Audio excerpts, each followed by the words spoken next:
The builders were simply carrying out a routine demolition of an old movie theater when one broken wall revealed a secret that had been hidden for decades. What the foreman found shocked everyone and sent waves across the entire country. Subscribe to the channel and write in the comments which country you're watching from. The Liberty Crown Theater had stood in the heart of Maple Creek for so long that no one could remember a time when its brick facade had not been part of the town's daily horizon. Built in the early 1930s, when optimism was still something people could afford, it had once been the brightest place for miles around.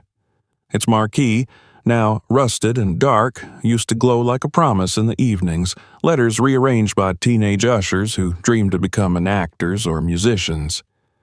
On Saturday mornings, children had lined up for cartoons and cheap candy, while on winter nights couples had escaped the cold inside its velvet-lined halls, pretending that the world on the screen was somehow their own. By the time Marcus Hall first walked through its doors as the demolition foreman, the Liberty Crown was no longer a theater in any meaningful sense. The carpet was threadbare and smelled faintly of mold.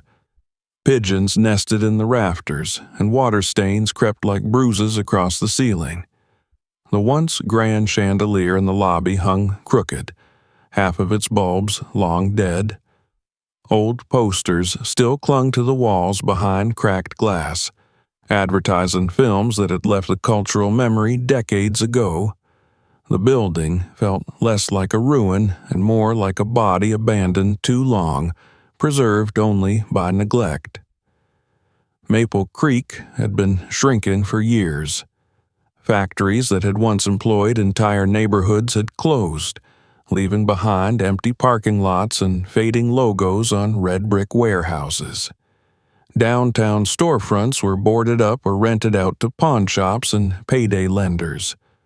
When the city council finally approved the Liberty Crown's demolition, many residents shrugged in tired resignation. They had heard the promises before. New development would bring life back to the center, they were told, would attract tourists and money, would fix what had been broken by time and bad decisions. It was always the same story, always delivered by men in suits who did not live in the neighborhoods they planned to erase. Marcus had heard those stories all his life. He was 42, tall and broad-shouldered, with a quiet authority that came from decades on construction sites. He had started as a teenager carrying scrap lumber for cash, learned how to pour concrete, how to frame walls, how to keep a crew working when heat or exhaustion threatened to slow everything down. His hands were thick with calluses, his back already beginning to ache in the mornings in a way that no amount of stretching could undo. To him, the Liberty Crown was supposed to be just another job, one more building to dismantle carefully, one more deadline to meet. But he had grown up only 6 blocks from the theater, in a row of narrow houses that had vanished in the so-called urban renewal of the late 1960s. His mother had never stopped talking about the day the city posted eviction notices on their doors, promising compensation that never quite covered the cost of starting over. The neighborhood had been labeled blighted, which was a polite way of saying that no one with real influence wanted to see the people who lived there anymore. Marcus had been too young to understand the politics, but old enough to remember the sound of bulldozers tearing into the houses where his friends had lived. The memory still surfaced whenever he saw demolition equipment idle in the early morning light, like predators waiting for a signal. The Liberty Crown contract was different from the start. It had come through a large development firm based out of state, a corporation with deep pockets and an impressive portfolio of luxury complexes and commercial centers. Their representative had been unusually insistent about speed, about privacy, about controlling access to the site. No photographs were to be taken without written permission. Certain areas of the building were marked on the blueprints as technical spaces not requiring inspection.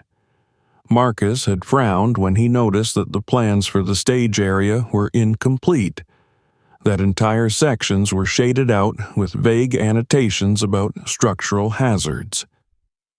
He had questioned the omission, of course. It was part of his job to know where the load-bearing walls were, where hidden wiring or gas lines might still lurk. The answer he received was polite but evasive, delivered by a project manager who spoke of liability and proprietary information as though those words were shields against further inquiry.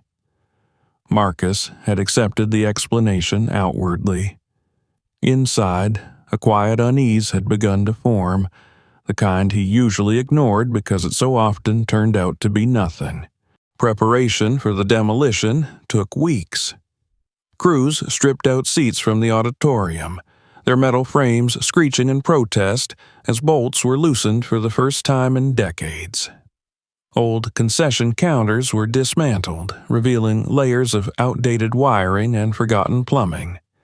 Sometimes they found small relics tucked into corners, a child's sneaker, a yellowed program, coins that had slipped through the cracks in the floorboards. It felt like disassembling a collective memory piece by piece, and the men joked to keep the mood light, even as dust settled in their lungs and on their clothes. Yet, the building resisted in subtle ways. Marcus noticed walls that did not align with the original architectural drawings he had dug up from the county archive. He noticed metal doors sealed behind layers of drywall, their handles removed as though someone had not wanted them opened again. He noticed, too, that the sound changed in certain corridors, becoming strangely muted, as if the walls themselves were swallowing it. One night, the site alarm went off, a piercing electronic shriek that sent Marcus out of bed and into his truck long after midnight. By the time he arrived, the private security guards contracted by the developer were already on site, pacing with flashlights and radios. They told him it had been a false trigger, probably a bird or a faulty sensor. Marcus walked the perimeter anyway, boots crunching on gravel, his eyes scanning the dark facade of the Liberty Crown. He could not explain why he expected to see a light on inside, or a shadow moving where no one should be. The next morning, he found a handwritten note on his clipboard instructing his crew to begin demolition behind the stage, even though that area had been scheduled for later in the project. The handwriting was unfamiliar, sharp, and hurried. When he called the project manager, he was told that priorities had shifted, that the back rooms needed to be cleared immediately for structural assessment. There was no further explanation. Standing on the stage, surrounded by peeling curtains and warped wooden panels, Marcus felt the weight of the place settle over him. He imagined the thousands of performances, speeches, and screenings that had happened there, the echoes of applause that still seemed to cling to the dust. He gave the order to proceed because that was what he had been hired to do. The crew brought in the hydraulic hammer, positioning it carefully against a wall that, according to the incomplete plans, concealed nothing more than storage space. The first impact rang through the building like a bell. Plaster shattered, drifting down in pale clouds. The second impact drove deeper, revealing bricks that were darker and denser than the surrounding masonry. When the hammer struck a third time, the sound changed abruptly. It was no longer the dull crack of brick giving way, but a hollow thud that reverberated through the stage floor and into Marcus's chest. He raised his hand, and the machine went silent. Dust hung in the air, shimmering in the shafts of light that slipped through holes in the roof. Marcus stepped forward, heart beating faster than he could justify, and peered into the fractured wall. Where there should have been more brick and wood, there was only darkness. He leaned closer and tapped the opening with the butt of his flashlight. The echo came back to him instantly, proof of empty space where the blueprints had promised none. For a long moment, he said nothing, listening to the settling creaks of the old building and to the low murmur of his crew behind him. He knew then that whatever lay hidden beyond that wall was not meant to be found, and that the job he had accepted was about to become something far more complicated than a routine demolition. With a deep breath, he told the crew to widen the opening, slowly and carefully. The hammer resumed its work, biting into the wall with renewed purpose, and as the opening grew, the darkness beyond it seemed to deepen, like a wound finally being exposed after decades of being sealed away. The opening behind the stage widened slowly, every strike of the hydraulic hammer tearing away another piece of the Liberty Crown's carefully preserved lie. The dust was so thick that Marcus could taste it, chalky and bitter on his tongue, a flavor that seemed to belong to the building itself rather than to the debris now scattered across the warped boards of the stage. The crew worked with a mixture of curiosity and unease, their usual banter subdued as the hole grew large enough for a man to step through. When the wall finally gave up its last resistance, the space beyond revealed itself not as a forgotten storage closet or a neglected crawl space, but as something altogether different. Marcus was the first to cross the threshold, ducking under jagged bricks and brushing plaster from his jacket. His flashlight beam cut through the darkness and landed on concrete so smooth and unblemished that it looked as if it had been poured yesterday rather than half a century ago. The room was soundproofed. He realized it almost immediately, not through any visible label or sign, but through the way his own breathing seemed to fall dead a few feet from his mouth. The thick walls swallowed every echo, leaving behind a heavy silence that pressed against his ears. There were no windows. The air felt stale, carrying a faint metallic odor that reminded him of old electrical rooms and forgotten basements. Someone had gone to extraordinary lengths to isolate this place from the rest of the building. As more of the crew gathered behind him, Marcus swept his light across the walls. He saw remnants of foam padding still clinging to the concrete in places, blackened with age. There were narrow channels carved into the floor where cables must once have run, converging toward a corner where a rusted junction box protruded like a broken tooth. Whatever this room had been used for, it had not been part of any ordinary theater operation. He knelt to inspect one of the channels more closely and noticed that it did not simply end at the wall. It disappeared beneath a rectangular concrete slab, one that looked out of place in an otherwise uniform floor. A second slab lay nearby, then a third, all flush with the surrounding surface but separated by seams so fine they would have escaped a casual glance. The men behind him had begun whispering now, their voices instinctively lowered as though they were standing in a church. Marcus stood and walked toward the slabs, his boots scuffing softly against the dust. He pressed the edge of his flashlight against the seam of the nearest one and pried. The slab shifted with a reluctant scrape, revealing a narrow cavity beneath. The smell hit him first, not the sharp stench of decay, but something drier and older, like the inside of a long-sealed trunk. He angled the light into the opening and saw the outline of a body curled unnaturally against the concrete walls of the cavity. Bones gleamed pale where fabric had rotted away, ribs pressed tight together as if the person had been folded into the space. The skull was tilted toward the corner, jaw agape in a silent question that had gone unanswered for decades. For a moment, Marcus could not speak. He had seen injuries before, accidents on construction sites that ended lives in a blink, but this was different. This was deliberate. This was someone hidden, erased not by time but by intention. He forced himself to breathe and told the crew to back away. One of the younger men retched and stumbled toward the door they had just opened, his face drained of color. Marcus pulled out his phone and called the police, his voice sounding oddly distant in his own ears as he reported what they had found. The authorities arrived quickly, their sirens slicing through the quiet streets of Maple Creek. They cordoned off the side, ushering the crew out and replacing their stunned presence with the methodical movements of forensic technicians. Marcus stood at the edge of the taped perimeter and watched as they photographed the room, measured the cavities, and carefully lifted the slab that had concealed the first body. That was when they discovered the others. One cavity led to another, each one containing remains arranged with the same grim precision.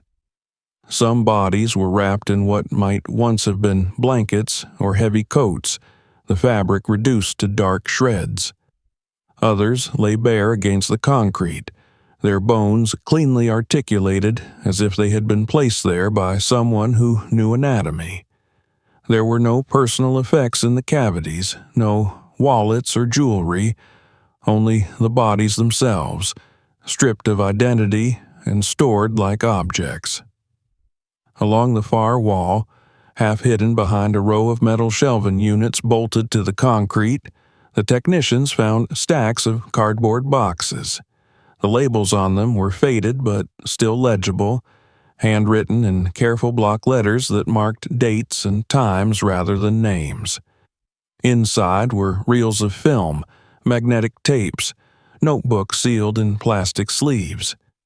There were also 2 cameras, heavy 16mm models that looked more at home in a museum than in the ruins of a provincial theater. In a corner stood a small safe, its door locked but its hinges eaten away by rust. A technician made a note to have it opened later, away from the site. Marcus saw the way the lead detective's expression changed as he took in the scope of the discovery, the shift from procedural detachment to something darker and more urgent. By midday, the story had leaked. It always did. Someone posted a grainy photo to social media of police cars outside the Liberty Crown, and speculation exploded across the town. People who had not set foot in the theater for 20 years suddenly remembered it fondly, sharing stories and rumors with equal conviction. Local reporters gathered behind the barricades, microphones thrust toward anyone who looked like they might talk. Marcus did not.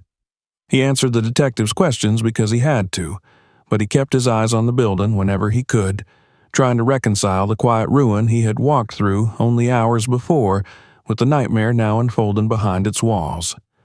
Late in the afternoon, a representative from the Development Corporation arrived, flanked by 2 lawyers.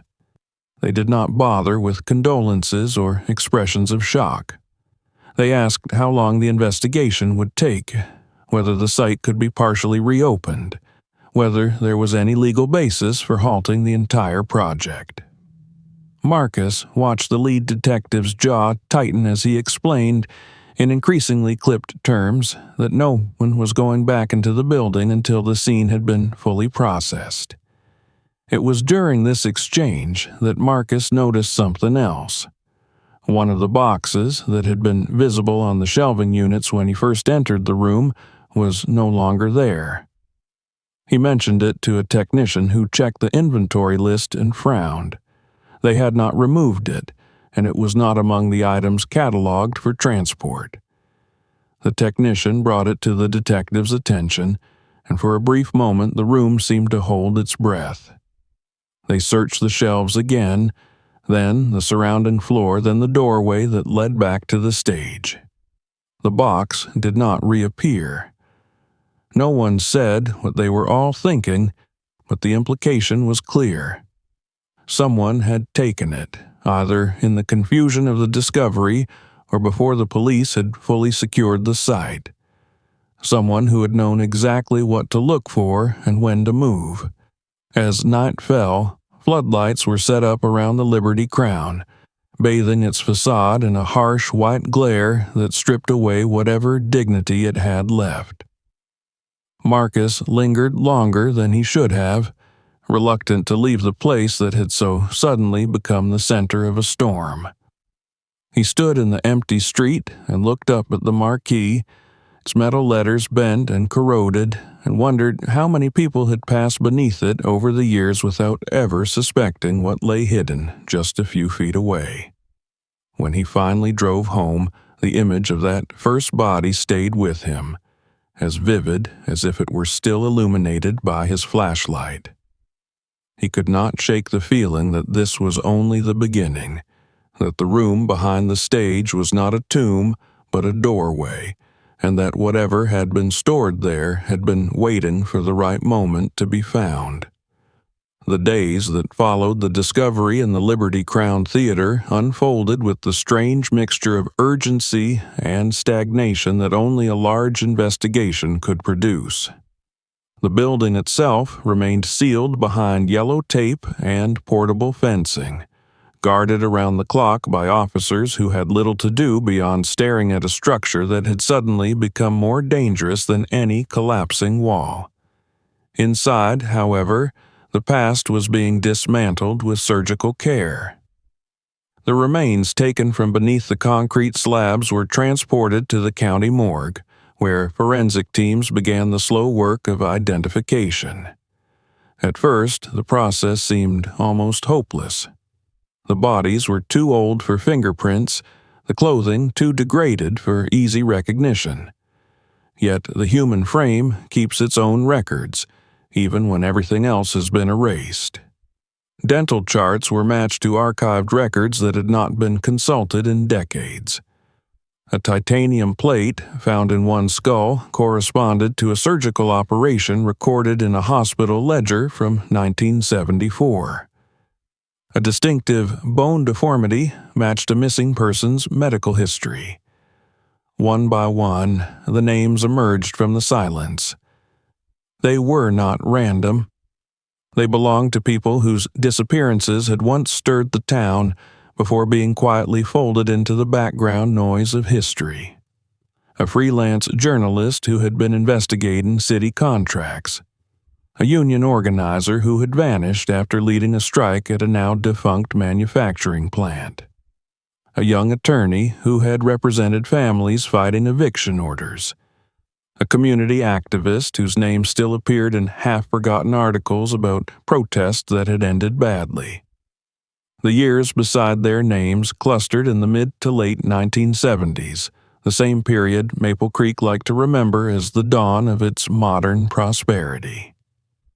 Marcus read the preliminary report late one evening at his kitchen table, the pages illuminated by a single lamp. His hands trembled slightly as he turned them, not with fear so much as with the effort of absorbing a truth that no one in town had ever dared to articulate. These were not isolated tragedies. They were pieces of a pattern that had been hidden in plain sight, as carefully curated as the room beneath the Liberty Crown stage. While the forensic work continued, another team began cataloging the contents of the boxes recovered from the room. The reels of film were sent to a specialized lab for restoration. Many were damaged by moisture and age, but enough of the material survived to provide a fragmented yet coherent picture of what had once been recorded. The first images were mundane, grainy shots of city council chambers and hotel ballrooms, officials shaking hands beneath banners proclaiming civic pride. Then the camera angles changed. The footage moved closer, more intimate, catching faces and moments when they did not know they were being watched. The voices captured on the magnetic tapes were harder to ignore. The quality was poor, the sound distorted by time, but the content was unmistakable. Men discussed zoning changes as though they were military maneuvers. They spoke of relocating families in terms usually reserved for furniture. They joked about judges who owed them favors and police chiefs who understood when to look the other way. It was a ledger of power spoken aloud, unguarded, never meant to leave the walls of the hidden room. The most difficult material came last. On several reels, the camera no longer observed from a distance. It stood inside the room, facing a simple table lit by a single lamp. The people who sat there did not smile or posture. Their eyes darted nervously toward the unseen operator, their bodies hunched in ways that suggested fatigue or fear. On one tape, a man whose name Marcus now recognized as that of the missing union organizer pressed his palms flat against the tabletop, as though trying to anchor himself to reality. The sound cut in and out, but the tone of the voices around him left no room for misunderstanding. Those who had been found beneath the slabs had not merely been silenced. They had been interrogated, broken down piece by piece, their resistance documented before being extinguished entirely. The Liberty Crown had not been a theater for decades. It had been a machine. As word of the content spread beyond the local police department, the atmosphere in Maple Creek shifted. The initial shock of the discovery gave way to a kind of collective vertigo. The city council hastily convened closed sessions. The mayor released statements promising transparency while refusing to answer questions about why certain records from the 1970s were missing from the municipal archive. The development corporation that owned the theater site suspended all public communication, its website suddenly stripped of any reference to the Liberty Crown project. Marcus felt the pressure building around him, subtle at first. Reporters left business cards on his windshield. Old acquaintances he had not spoken to in years called him with clumsy expressions of concern that felt more like reconnaissance than sympathy. He declined every interview, aware that anything he said could be twisted into a narrative he did not control. One afternoon, he was asked to come down to the police station to review additional material. He walked past the rows of desks and into a small conference room where a projector had been set up. A detective he had come to recognize as the unofficial liaison to the families of the missing nodded to him and started the playback without ceremony. The footage that filled the wall was dated only by the clothing and hairstyles of the men it depicted. They were seated around a long table in a private dining room, their jackets draped over the backs of their chairs, glasses raised in a casual toast. The detective paused the image and pointed to one of the faces, then another. Marcus did not need the captions that followed.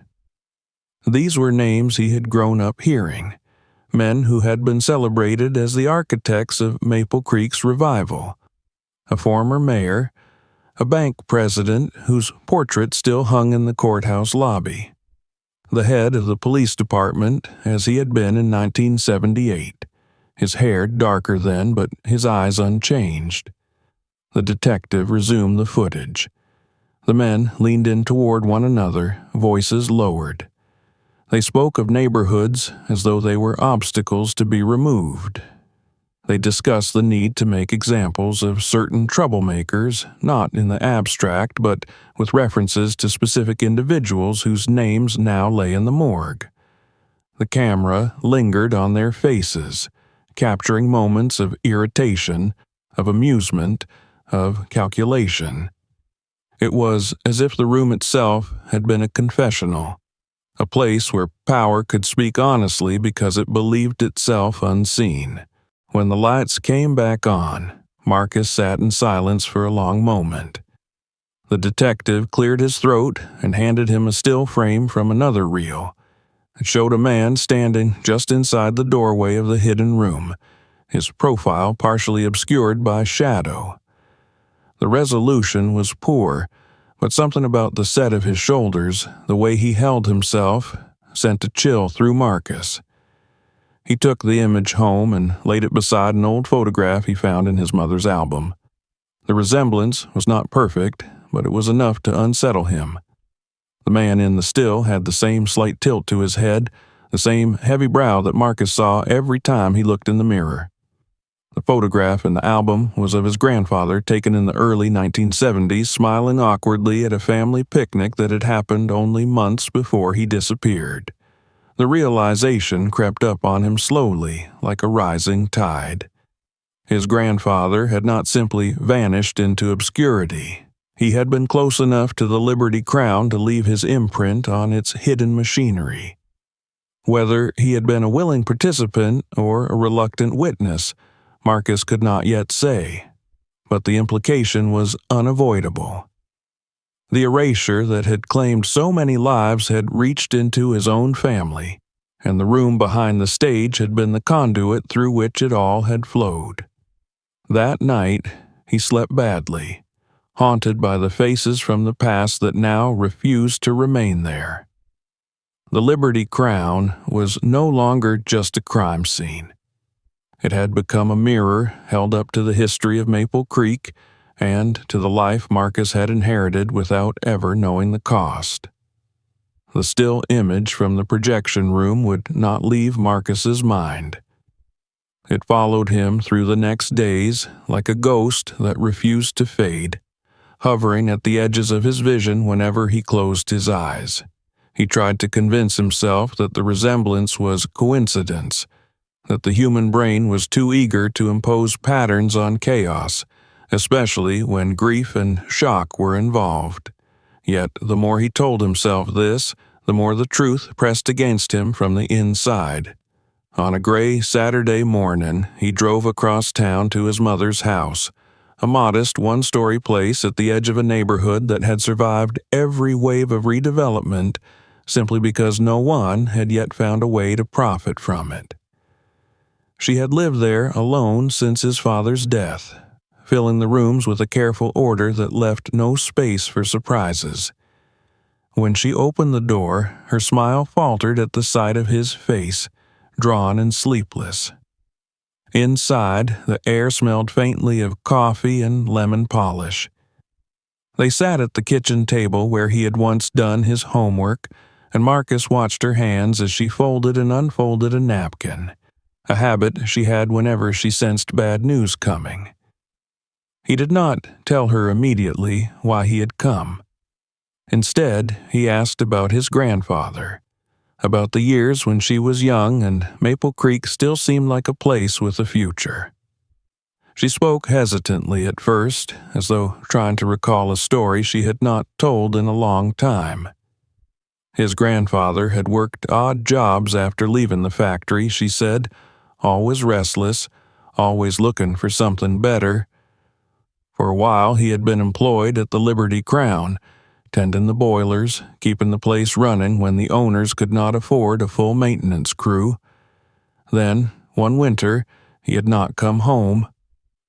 The police had taken a report, filed some papers, and moved on.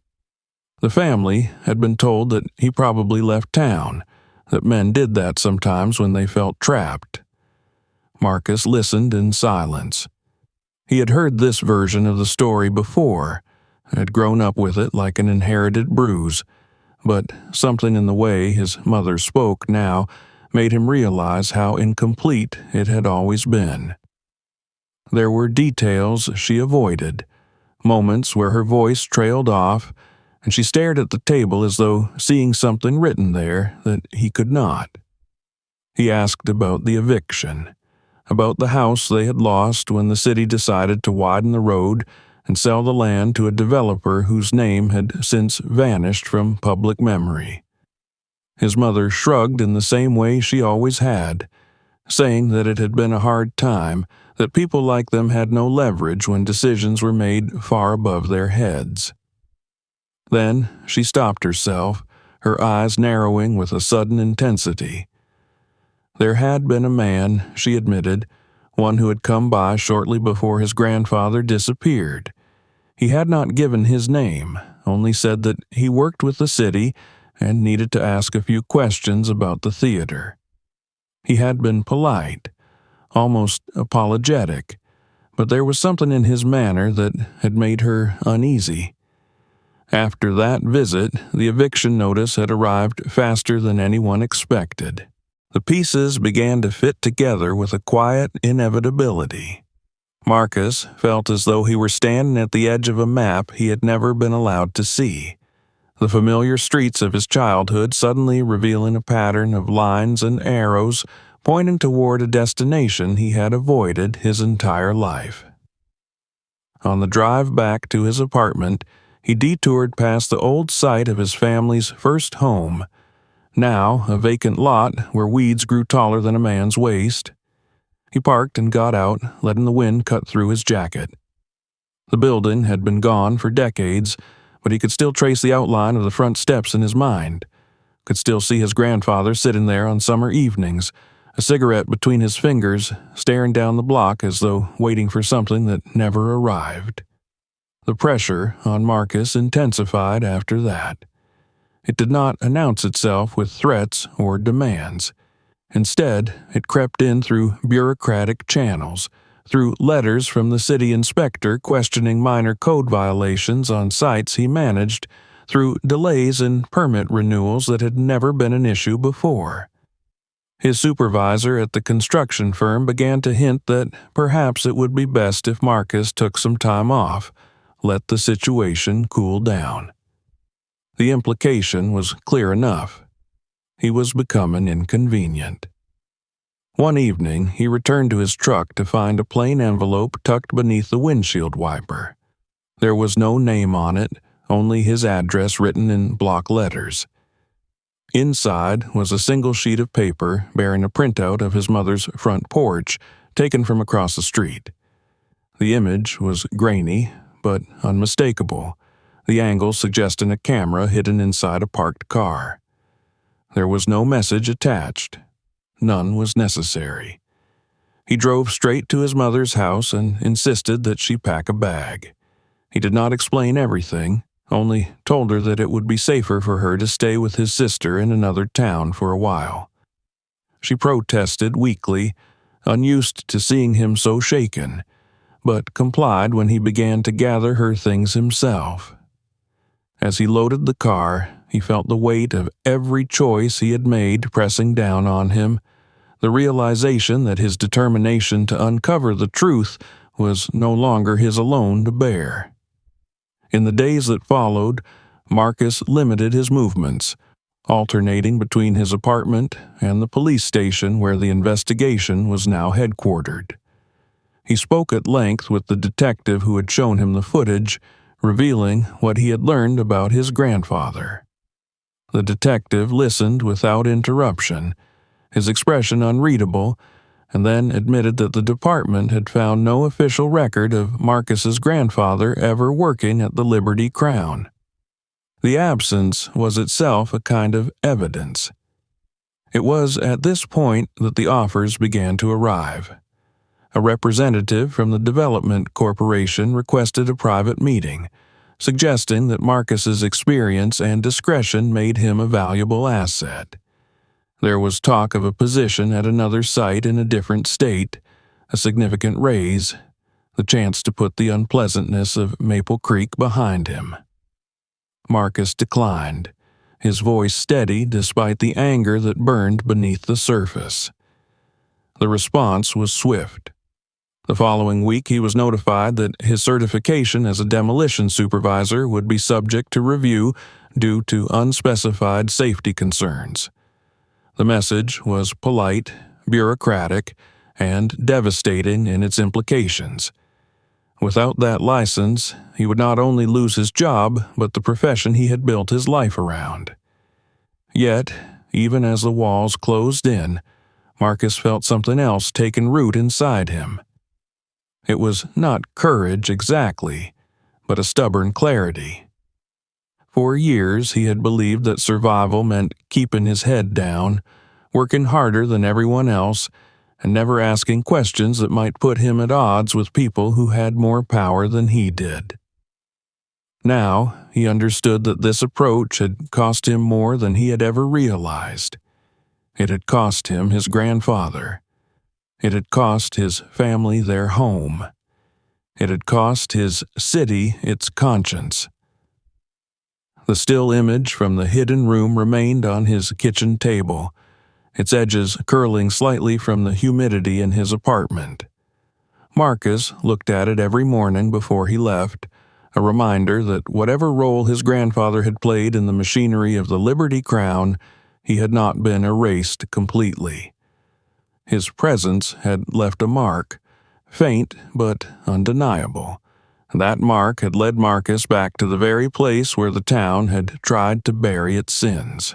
As the investigation deepened and the first subpoenas were issued, Marcus began to understand that his story was no longer just about a room beneath a theater or a handful of bodies hidden under concrete. It was about a lineage of silence that stretched across generations, a pattern of loss that had shaped his own life in ways he was only now beginning to see. And he knew, with a certainty that settled into his bones, that turning back was no longer an option. The weeks after Marcus sent his mother away blurred into a continuous stretch of tension that never quite released its grip. Maple Creek was no longer merely the place where he lived and worked. It had become a battlefield whose front lines shifted invisibly from day to day. The investigation into the Liberty Crown spread outward in widening circles, yet every circle seemed to intersect with another web of influence that had not only survived the collapse of the old order, but had learned how to disguise itself as progress. The files that federal investigators began to compile were astonishing in their scope. Financial records revealed that companies listed on the reels from the 1970s had not disappeared as the public believed. They had been renamed, merged, folded into larger corporations with sleek branding and charitable foundations. The bank, whose former president had toasted the destruction of neighborhoods, now financed redevelopment projects across 3 states.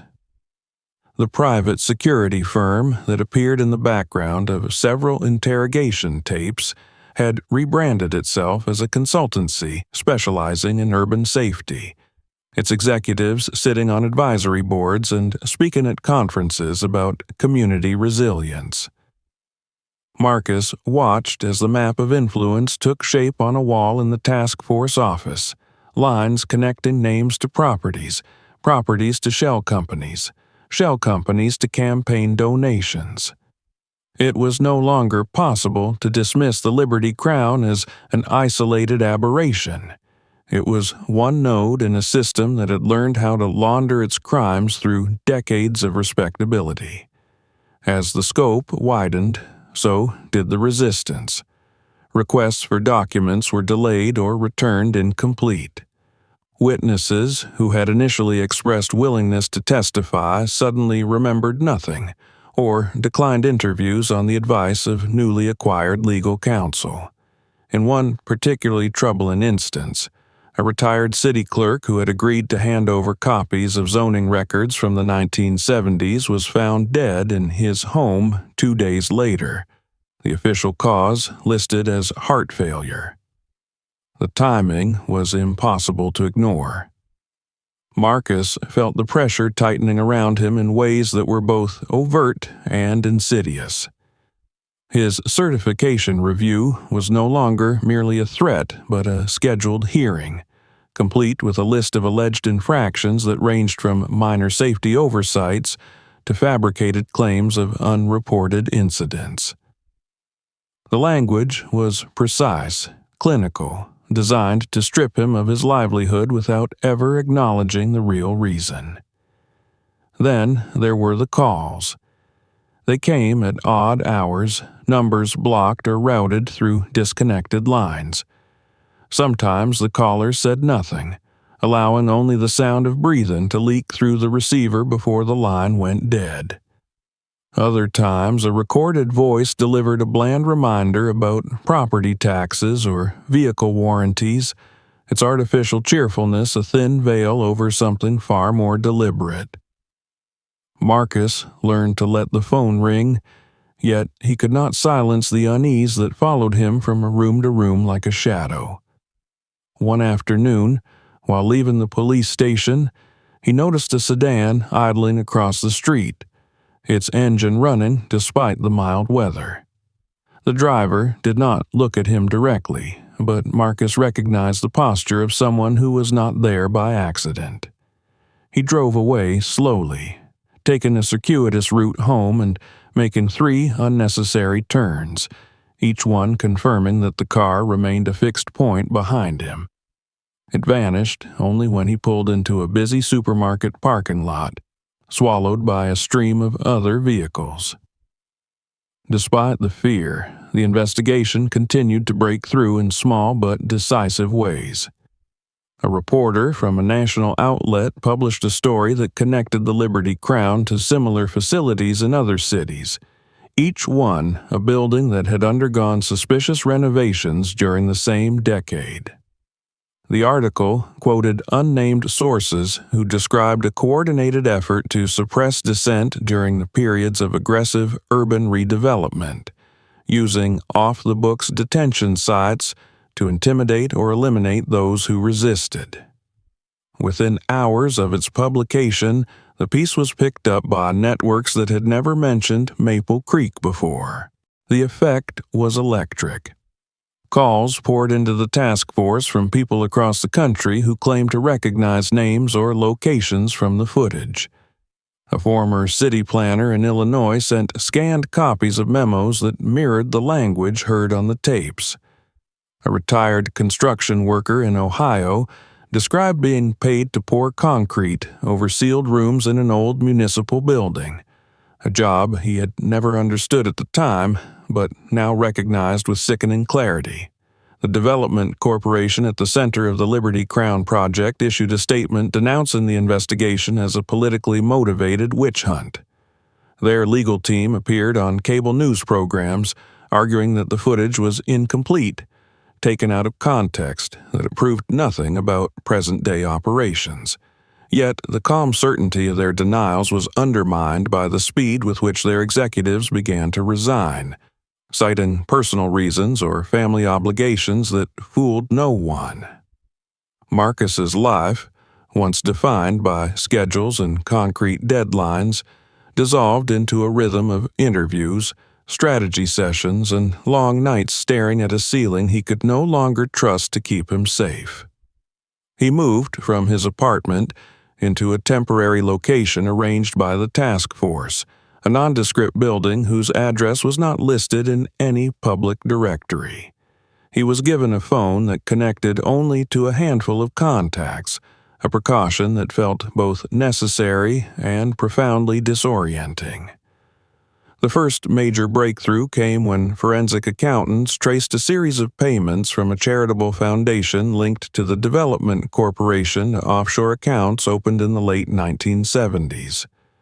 Those accounts, dormant for decades, had recently been reactivated, moving large sums of money in a pattern that matched the timing of the Liberty Crown demolition contract. It is as if the system itself had been startled awake by the risk of exposure, scrambling to reposition its assets before the walls collapsed. Yet, even as evidence accumulated, Marcus could sense the investigation straining against an invisible barrier. There were names that never appeared on subpoenas, meetings that were postponed indefinitely, lines of inquiry that stalled without explanation. It was not that the authorities lacked information. It was that some information was apparently too dangerous to pursue. The turning point came unexpectedly through a man Marcus had never met. He was a former mid-level executive at one of the corporations now under scrutiny, someone who had retired quietly 5 years earlier with a generous severance package and a reputation for discretion. He contacted the task force through a lawyer, offering to provide testimony in exchange for immunity. His statement, when it arrived, filled 200 pages. He described a shadow committee that had operated within the corporate structure for decades, a group whose membership shifted with time, but whose purpose remained unchanged. Their role was to identify threats to long-term development plans and neutralize them using methods that were never recorded in official minutes. The Liberty Crown, he said, had been only one of several locations used to gather and suppress information during the height of the urban renewal era. When the political climate changed, the rooms were sealed and forgotten, but the relationships forged there continued to shape decisions long after the tapes stopped rolling. The testimony triggered a cascade of warrants. Offices were raided, hard drives seized, accounts frozen.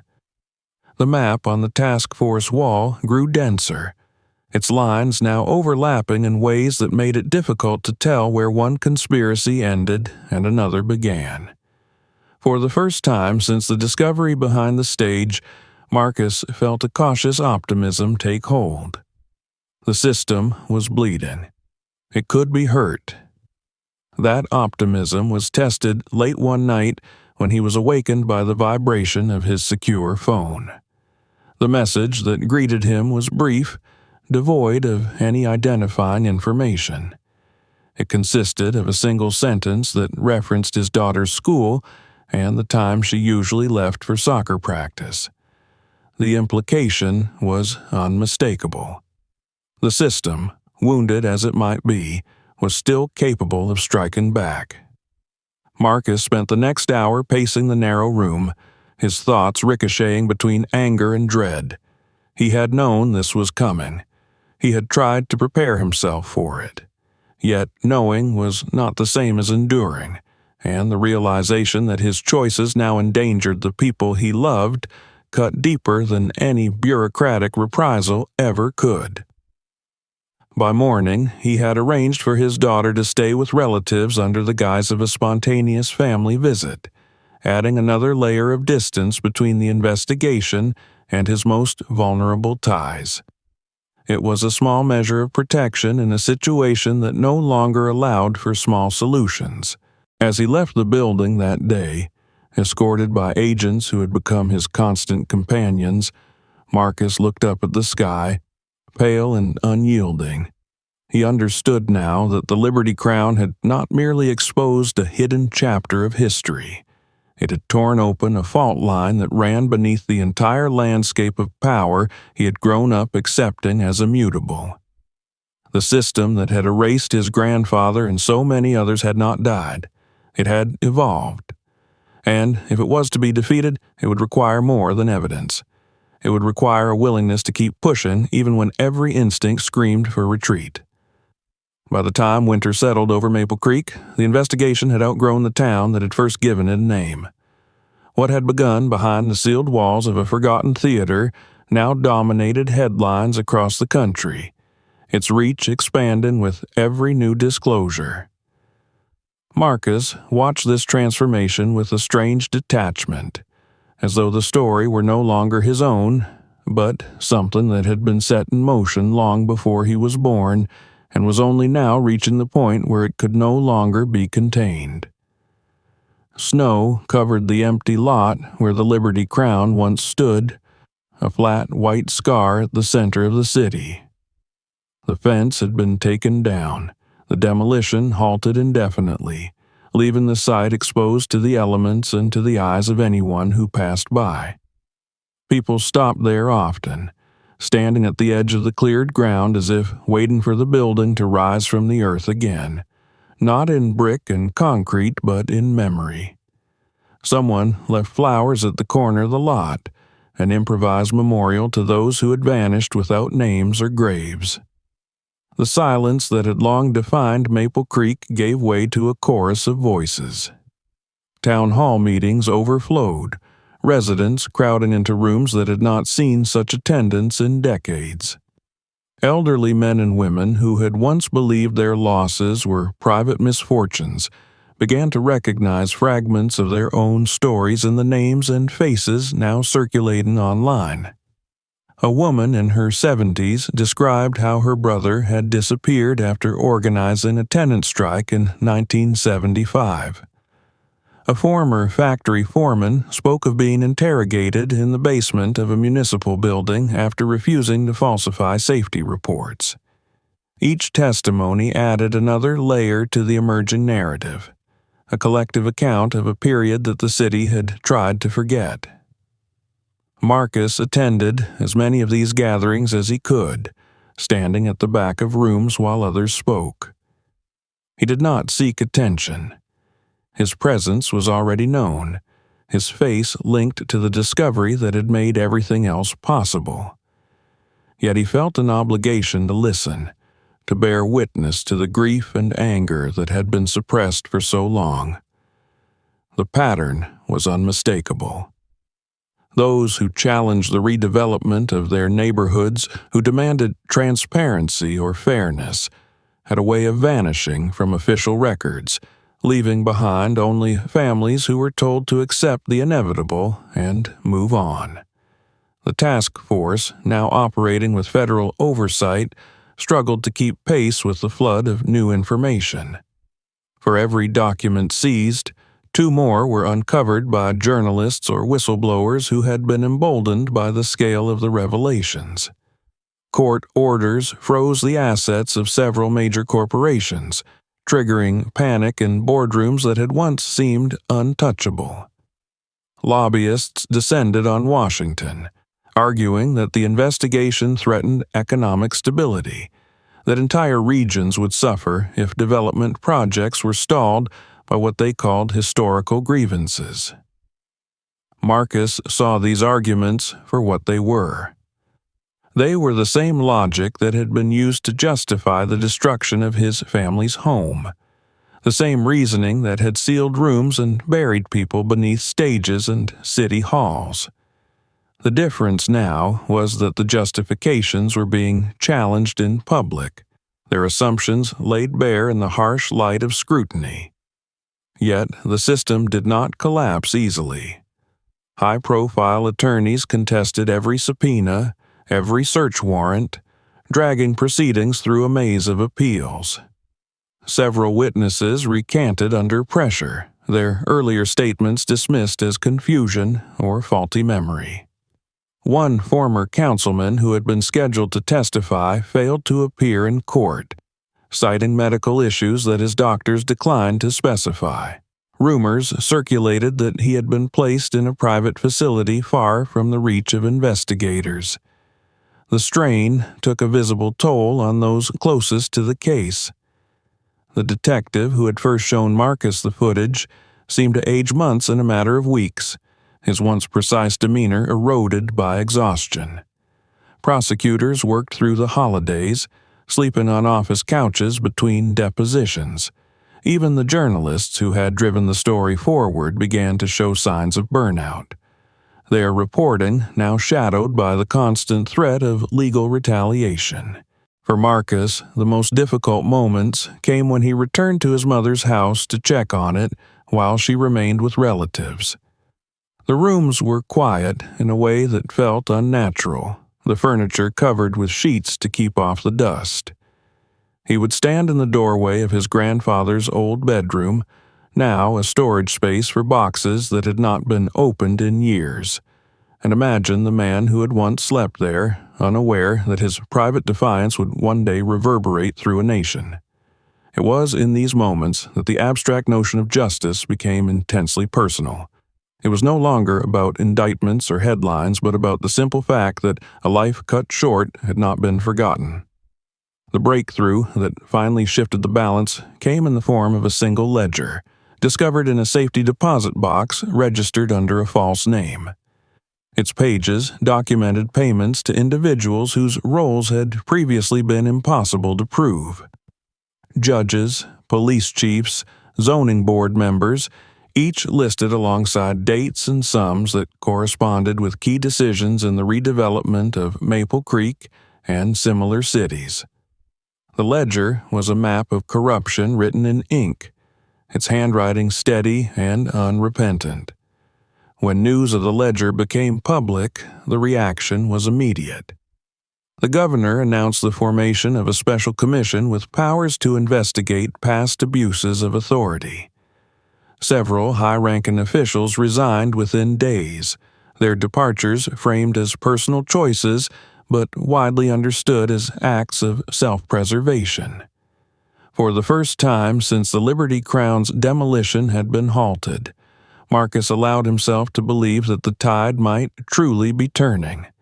That belief was tested when a hearing to determine the future of the investigation was scheduled at the state capitol.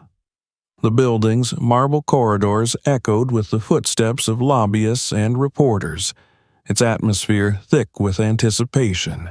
Marcus was called to testify as one of the primary witnesses, his role in uncovering the hidden room now a matter of public record.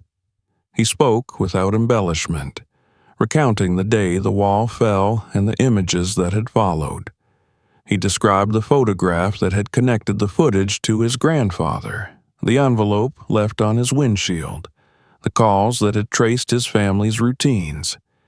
He did not dramatize his fear, trusting the facts to speak for themselves. As he looked out over the room, he saw faces hardened by years of political maneuvering and others softened by genuine shock. He could not tell which were which, only that the distinction no longer mattered. The story was out. It belonged to everyone now. The commission recessed late in the evening, its members retreating to deliberate behind closed doors. Outside, snow fell in thick, slow flakes, muting the sounds of the city. Marcus stood on the steps of the Capitol, his breath forming clouds in the cold air, and waited. He thought of the empty lot in Maple Creek, of the flowers that had begun to wilt beneath the weight of winter, and wondered how many more seasons would pass before the ground there would be allowed to speak again. When the decision was finally announced, it came not with fanfare but with a brief statement released to the press. The investigation would continue with expanded authority. A permanent task force would be established to examine similar sites across the state. Funds would be allocated for the identification of victims and the creation of a public archive to preserve the evidence that had been so nearly erased.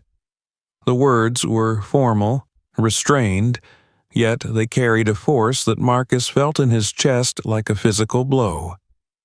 The city had broken its silence.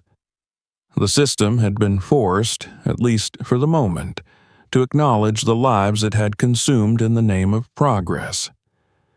As he turned away from the Capitol and headed back toward the hotel where he was staying under an assumed name, Marcus knew that the struggle was far from over, but he also knew that something irreversible had begun, a shift in the story that no amount of money or influence could fully undo. Spring arrived in Maple Creek without ceremony, as if the town itself were uncertain whether it deserved renewal. The snow receded from the empty lot where the Liberty Crown had once stood, revealing patches of muddy earth and fragments of concrete that no cleanup crew had yet bothered to remove. For months, the investigation had consumed every waking hour of Marcus's life, stretching his nerves thin and pushing his endurance to limits he had not known existed. Now, with indictments filed and a permanent commission established, he found himself standing in the middle of a silence that felt unfamiliar, almost dangerous in its calm. The city did not return to normal so much as it learned how to exist in a different way. Construction projects that had once seemed inevitable were suspended pending review, their skeletal frameworks looming over neighborhoods like reminders of promises deferred. In their place came public hearings, forums, archival exhibits that filled the old municipal building with photographs and transcripts pulled from the sealed rooms beneath theaters and offices.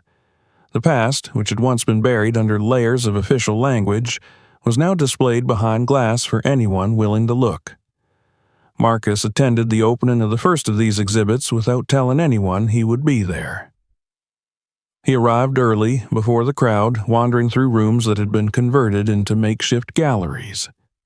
The faces stared back at him from the walls, men and women whose lives had intersected briefly with the Liberty Crown and then disappeared into the machinery of redevelopment.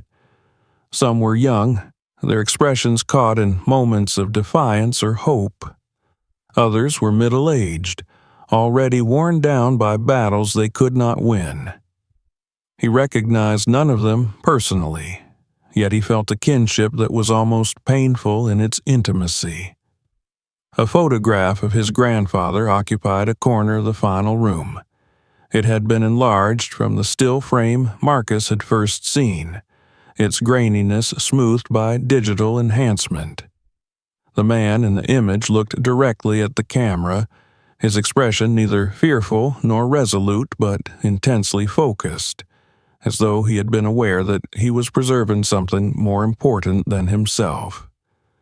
Marcus stood there for a long time, until the murmur of voices outside grew loud enough to remind him that he was no longer alone in carrying this story. Life, in its stubborn persistence, began to intrude on the spaces that had once been filled entirely by investigation. His mother returned home in early April, her relief at seeing familiar walls tempered by the knowledge that those walls were no longer the safe refuge she had once believed them to be. They spoke cautiously at first, skirting the events of the past year, then gradually allowing themselves to acknowledge what had been lost and what had been found. She confessed that she had spent most nights replaying her own memories of her father, trying to reconcile the quiet man she had known with the figure now celebrated as a whistleblower long before the term existed. Marcus's professional life resumed in a tentative form. His certification was reinstated after a review that quietly dismissed the allegations against him, yet he found that returning to demolition work was no longer simple. Each site he visited carried with it the unspoken question of what lay hidden beneath its surfaces. He began to refuse contracts that involved tearing down historical buildings without a thorough survey, a stance that earned him a reputation as difficult, but also drew the attention of preservation groups who saw in him a potential ally. The most unexpected change came in the form of an invitation from the commission overseeing the investigation. They asked Marcus to serve as a consultant on a pilot program designed to audit redevelopment projects in towns with histories similar to Maple Creek's. The work would involve travel, interviews, a role that was neither fully official nor entirely symbolic. He accepted with a mixture of apprehension and determination, aware that this path would keep him tethered to the very system he had spent months dismantling. His first assignment took him to a small city 2 states away, a place whose abandoned opera house bore an unsettling resemblance to the Liberty Crown. As he walked through its dusty corridors with a local inspector, he felt the familiar tightening in his chest, the sense that he was stepping onto ground that did not want to be disturbed. Yet, this time he was not alone. The presence of the commission, the knowledge that the investigation was now institutionalized rather than improvised, lent a measure of protection that he had lacked before.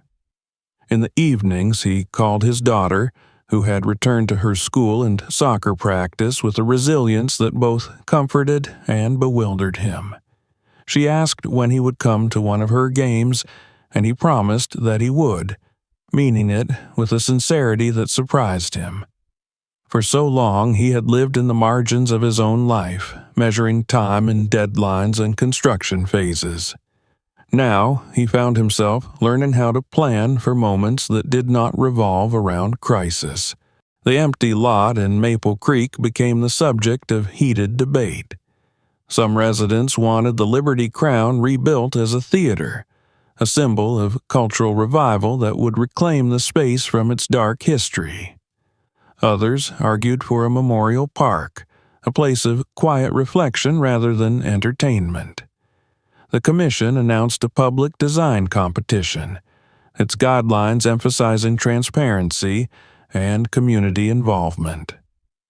Marcus attended the first planning meeting and watched as people who had once avoided civic engagement leaned forward in their chairs, eager to shape a future that would no longer be imposed on them. On a warm evening in late May, he walked the perimeter of the lot, the grass already pushing through the cracks in the concrete. Children rode their bikes along the temporary fence, laughing in a way that felt almost defiant, given what the ground beneath them had concealed.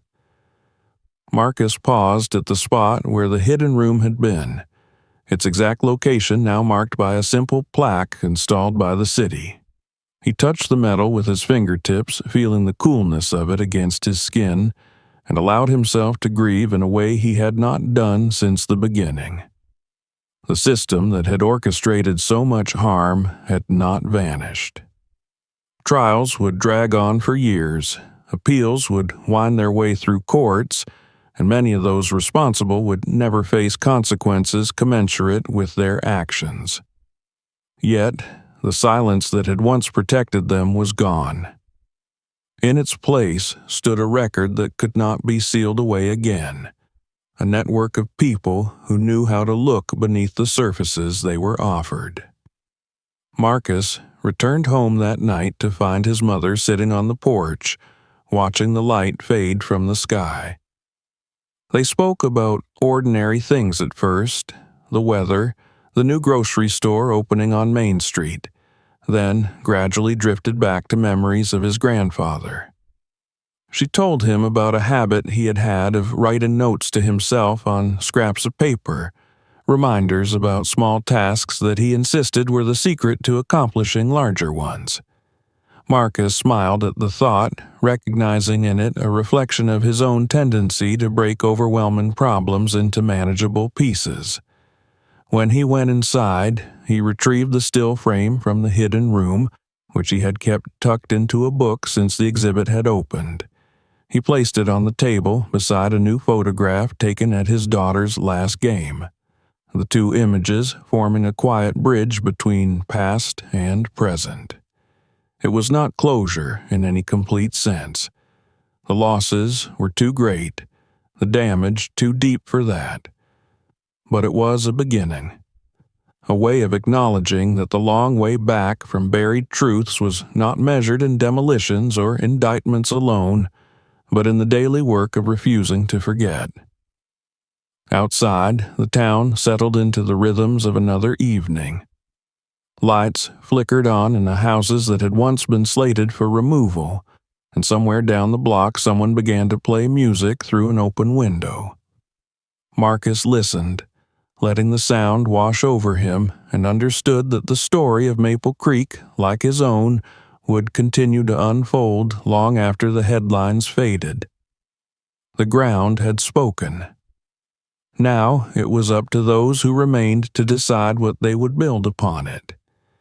If this story stayed with you, don't stop here.